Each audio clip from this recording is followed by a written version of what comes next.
नमस्कार, मी प्रिया काळे. तरुण भारतच्या न्यूज बुलेटिनमध्ये आपल्या सर्वांचं स्वागत. आता पाहूया ठळक घडामोडी. कोविडचा नवा व्हेरियंट JN.1 चा प्रसार होण्यापासून रोखण्यासाठी आज बेळगाव जिल्हास्तरीय अधिकाऱ्यांची पूर्व खबरदारीची बैठक पार पडली. यावेळी आमदार आसिफ सेठ म्हणाले की मागच्या वेळी उद्भवलेली परिस्थिती लक्षात घेऊन यंदा पूर्व खबरदारी घेण्यात येणार असून भीती बाळगण्याची गरज नाही. सीमावर्ती भागात जास्तीत जास्त निगराणी ठेवण्याचा निर्णय घेण्यात आला आहे. जिल्हाधिकारी नितेश पाटील यांनी देखील JN.1 चा प्रसार रोखण्यासाठी जिल्हा प्रशासनाच्या वतीने योग्य पावले उचलली जात असल्याचे सांगितले. संसदेत उपराष्ट्रपती जगदीप धनखड यांचा अवमान केल्याचा आरोप करून याच्या निषेधार्थ आज बेळगाव शहरात भाजपने आंदोलन छेडले. राणी चन्नम्मा चौकात ठिय्या मांडून संसदेत उपराष्ट्रपती जगदीप धनखड यांचा अवमान करणाऱ्या काँग्रेस नेते राहुल गांधींसह विरोधी गटातील नेत्यांवर कारवाई करण्याची मागणी केली. या प्रसंगी बेळगाव शहर व ग्रामीण भाजपचे पदाधिकारी व कार्यकर्ते मोठ्या संख्येने सहभागी झाले होते. अगरबत्ती प्रकल्प बंद असल्याबाबत माध्यमातून बातमी प्रसिद्ध होताच महानगरपालिकेचे अधिकारी खडबडून जागे झाले आहेत. गुरुवारी सकाळीच जाऊन अगरबत्ती प्रकल्पाचा दरवाजा खुला करण्यात आला. त्यानंतर अगरबत्ती उत्पादनाच्या कामाला सुरुवात झाली. आता या अगरबत्ती उत्पादनाला सुरुवात झाली आहे, मात्र हे सातत्य राहणार का हे पाहावे लागणार आहे. सध्या बेळगावात चर्चेत असलेला विषय म्हणजे आनंदनगर परिसरात सुरू असलेले चोरीचे प्रकरण. दररोज या भागात चोराने उच्छाद मांडला आहे. त्यामुळे या भागात पोलिसांची गस्त वाढली असताना शेजारील वडगाव स्मशान रोड येथे काल बुधवारी रात्री 3 वाजता पुन्हा चोरीच्या प्रयत्नाकरिता चोर घुटमळत होता. येथील एका घराच्या दरवाजाला बाहेरून कडी लावून शेजारच्या घरी तो चोरीचा प्रयत्न करणार होता. इतक्यात त्या घरातून आवाज आल्याने तसेच शेजारील कुत्रे भुंकल्याने त्या चोराने येथून पळ काढला आहे. यामुळे एकीकडे आनंदनगर येथे पोलीस गस्त घालत असताना चोर त्यांच्या डोळ्यात धूळ फेकत जवळच असलेल्या वडगाव स्मशान रोड येथे चोरीचा प्रयत्न करण्याच्या प्रयत्नात होता. आता खरी कसोटी ही पोलिसांची आहे. शहराच्या प्रत्येक भागात त्यांनी रात्री आपली गस्त वाढवली पाहिजे असा नाराजीचा सूर नागरिकांच्याकडून होत आहे. याच दरम्यान त्याच्या घराशेजारील एक बकरे देखील चोराने उचलून नेले आहे. तसेच पारिजात कॉलनी शहापूर भागातही रात्रीच्या वेळी चोर दरवाजा वाजवत आहेत. त्यामुळे भीतीचे वातावरण निर्माण झाले आहे. आनंदनगर भागात दररोजच्या चोरीच्या घटनेने वैतागल्यामुळे बुधवारी सायंकाळी आनंदनगर रहिवासी संघटनेच्या वतीने शिवमंदिर वडगाव येथे तातडीची बैठक बोलावून गल्लीतील नागरिकांच्या बरोबर चोरीच्या घटनेपासून सुरक्षेविषयी सूचना करण्यात आल्या. यामध्ये नागरिकांनी रात्रीच्या वेळी घराचे दरवाजे घट्ट बंद करून दरवाजाला लागून टेबलावर तांब्या किंवा भांडे ठेवणे, जेणेकरून दरवाजा उघडण्याचा प्रयत्न कुणी केलाच तर घरातील लोकांना जाग यावी.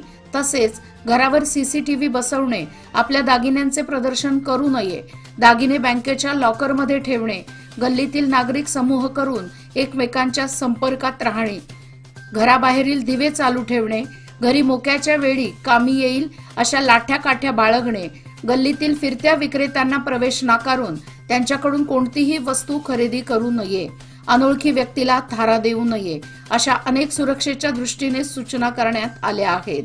या प्रसंगी आनंदनगर संघटनेचे अध्यक्ष संतोष पवार, किरण कणबरकर यांच्यासह गल्लीतील बहुसंख्य नागरिक उपस्थित होते.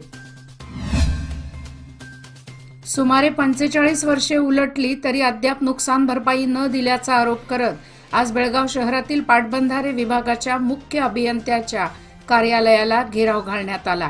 हिडकल धरण बांधताना मास्तीहोळी गावातील शेतकऱ्यांची 994 एकर जमीन पाण्याखाली गेली आहे. सुमारे 45 वर्षे उलटली तरी नुकसान भरपाई न मिळाल्याने आज पुन्हा एकदा मोर्चा काढून बेमुदत धरणे आंदोलन छेडण्याचा इशारा देण्यात आला. विनायकनगर येथे पिसाळलेल्या कुत्र्याने 14 जणांचा चावा घेतला होता. मात्र हा परिसर हिंडलगा ग्रामपंचायतीच्या अखत्यारीत येत असल्यामुळे त्याच्याशी आमचा कोणताही संबंध नसल्याचे महापालिकेतून सांगण्यात आले। शहरामध्ये कुत्र्यांची संख्या दिवसेंदिवस वाढत चालली आहे। कुत्र्यांवर नसबंदी प्रक्रिया केली जाते, मात्र ही आकडेवारी अत्यंत कमी आहे। त्यामुळे कुत्र्यांची संख्या वाढत चालली असून महानगरपालिकेने गांभीर्याने याची दखल घेऊन कुत्र्यांच्या नसबंदीकडे लक्ष द्यावे अशी मागणी सर्वसामान्य जनतेतून होत आहे। सालाबाद प्रमाणे यावर्षीही लाखो भाविकांचे श्रद्धास्थान असलेल्या सौंदत्ती येथील श्री रेणुका देवीच्या मार्गशीर्ष पौर्णिमे यात्रेसाठी कर्नाटक, महाराष्ट्र, गोवा, आंध्र प्रदेश तसेच केरळमधून सलग 8 दिवस भक्तांची प्रचंड गर्दी होणार आहे। यावर्षी तब्बल 4 लाख भाविक सौंदत्ती डोंगरावर यात्रा काळात उपस्थित राहतील असा अंदाज व्यक्त केला जात आहे। यात्रा काळात होणारी प्रचंड गर्दी लक्षात घेऊन मंदिर प्रशासनाच्या वतीने भक्तांच्या सोयीसाठी जय्यत तयारी करण्यात आल्याची माहिती मंदिराचे कार्यकारी अधिकारी SPB महेश यांनी दिली आहे। यावर्षी 25 डिसेंबर हा यात्रेचा मुख्य दिवस आहे। मार्गशीर्ष पौर्णिमा यात्रेसाठी मंदिर प्रशासनाने प्रचंड संख्येने येणाऱ्या भाविकांच्या वाढत्या गर्दीची दक्षता घेत विविध उपाययोजना, व्यवस्था आदी कामे प्रशासनाच्या वतीने हाती घेण्यात आली आहेत। लोकमान्यच्या मुदत ठेव योजना म्हणजे सुयोग्य कालावधी, सर्वोत्तम व्याजदर। आता तुमच्या गुंतवणुकीवर मिळवा 9.30% परतावा। अधिक माहितीसाठी आजच कॉल करा 180021245050।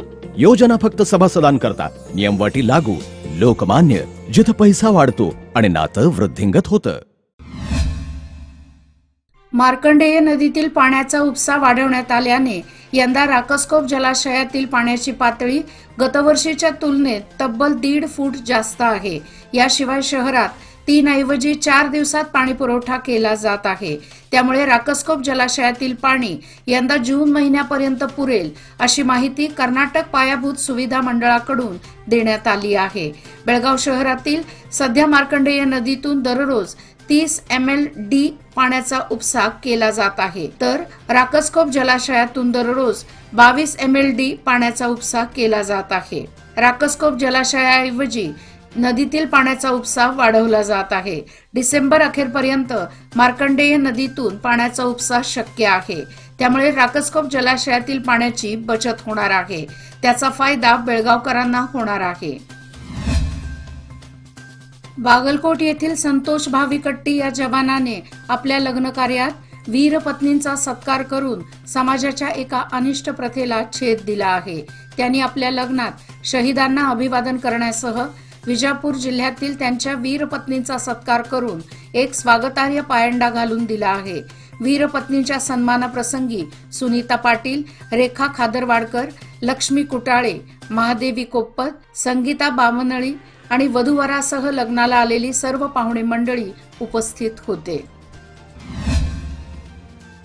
काल बुधवार दिनांक 20 डिसेंबर रोजी रात्री डिअरहुड फाउंडेशन व फेसबुक फ्रेंड सर्कल टीमच्या समन्वयाने बेळगाव शहरात गरजवंतांना रात्री निवारा घेत असलेल्या ठिकाणी CBT बस स्टँड, पीरशाह खतालवली दर्गा, जिल्हा रुग्णालय, रेल्वे स्टेशन समोरील दर्गा तसेच दुसरे रेल्वे गेट नजीक टिळकवाडी अशा विविध ठिकाणी गरजवंतांना ब्लँकेटचे वाटप केले। रात्रीच्या वेळी थंडीने कापत असलेल्या गरजू लोकांना यावेळी एकूण 100 ब्लँकेट्स वितरण करण्यात आले आणि त्यांना मायेची ऊब दिली। त्यांच्या या सामाजिक उपक्रमाने समाजाला एक चांगला संदेश दिला गेला आहे। इतरांनीही याचे अनुकरण करून गरजवंतांना मदत करावी असे यावेळी सांगण्यात आले। प्रवाशांची गैरसोय टाळण्यासाठी परिवहनकडून ख्रिसमस नाताळसाठी जादा बस सोडल्या जाणार आहेत। शुक्रवारपासून या अतिरिक्त बस सेवेला प्रारंभ होणार आहे। विविध मार्गांवर या जादा बस धावणार आहेत। मंगळूर, बेंगळूर, शिमोगा, हुबळी, विजापूर, गोकर्ण, शिरसी, कारवार, रायचूर, गुलबर्गा, बಳ್ಳारी, कोप्पळ, यादगीर, बिदर, तिरुपती, हैदराबाद आदी ठिकाणी या विशेष बस धावणार आहेत। तर बेळगाव बस स्थानकातून शेकडो बस विविध मार्गांवर सोडल्या जाणार आहेत। विशेषतः ऑनलाईन बुकिंगसाठी 5 ते 10% सवलत दिली जात आहे। सरकारी महाविद्यालयांमध्ये अनेक वर्षांपासून सेवा बजावणाऱ्या अतिथी प्राध्यापकांना सेवेमध्ये कायम करण्यात यावे अशी मागणी करत अतिथी प्राध्यापकांतर्फे जिल्हाधिकारी कार्यालयावर मोर्चा काढून निवेदन सादर करण्यात आले। राज्यामध्ये 11,000पेक्षा अधिक अतिथी प्राध्यापक विविध सरकारी महाविद्यालयांमध्ये सेवा बजावत आहेत। अनेक वर्षांपासून सेवा बजावणाऱ्या या प्राध्यापकांना सेवेमध्ये कायम करून घेण्यासाठी अनेक वर्षांपासून मागणी केली जात आहे, मात्र सरकारने याकडे दुर्लक्ष केले आहे। गोरगरीब सामान्यांसह कष्टकरी कामगार वर्ग तसेच शालेय विद्यार्थ्यांना लाभदायक ठरणारी इंदिरा कॅन्टीन योजना आता मोठ्या शहरांबरोबरच निमशहरी भागातही विस्तारली जात आहे। निपाणी शहरातही लवकरच ही सुविधा उपलब्ध होणार असून यासाठी जागेची निश्चिती करण्यात आली आहे। प्रत्यक्षात निपाणीत इंदिरा कॅन्टीन सुरू झाल्यानंतर रोजंदारीवर काम करणाऱ्या कामगार वर्गांसह सामान्यांची मोठी सोय होणार आहे। संकेश्वर शहराचे मुख्य प्रवेशद्वार असणाऱ्या सुभाष रोडवर दोन्ही बाजूला व्यावसायिक अतिक्रमण वाढले आहे। या अतिक्रमणाबरोबर वाहनधारक अस्ताव्यस्त वाहने पार्किंग करत असल्यामुळे वाहतूक कोंडी नित्याची बनली आहे। या समस्येकडे नगर परिषद तसेच पोलीस प्रशासनाकडून दुर्लक्ष होत आहे। या संबंधी वरिष्ठ अधिकारी व लोकप्रतिनिधींनी लक्ष घालून व्यावसायिक अतिक्रमण हटवावे अशी मागणी नागरिकांतून होत आहे। अनेक वर्षांपासून देवदासींचे समाजात शोषण होत आहे, ते सोडवण्यासाठी सरकारकडून कारवाई होणे आवश्यक आहे। सरकारने देवदासींचे फेर सर्वेक्षण करून अहवाल तयार करून त्यांच्यासाठी तरतूद करणे आवश्यक आहे। देवदासी स्वावलंबी व आर्थिकदृष्ट्या सक्षम होण्यासाठी सरकारने विशेष सुविधा देणे आवश्यक आहे। देवदासींना पंचायतीत जॉब कार्डे देण्यात येत नाहीत। देवदासींना पीक घेण्यायोग्य जमीन देण्याबाबत सरकारने विचार करावा। देवदासींच्या मुलांना उच्च शिक्षण व सरकारी नोकऱ्यांमध्ये अंतर्गत आरक्षण द्यावे असे आवाहन केले।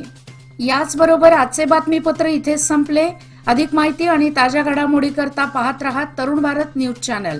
तसेच आमच्या चॅनलला लाईक, शेअर आणि सबस्क्राईब करायला विसरू नका आणि विश्वासार्ह बातम्यांसाठी दररोज वाचा दैनिक तरुण भारत। धन्यवाद।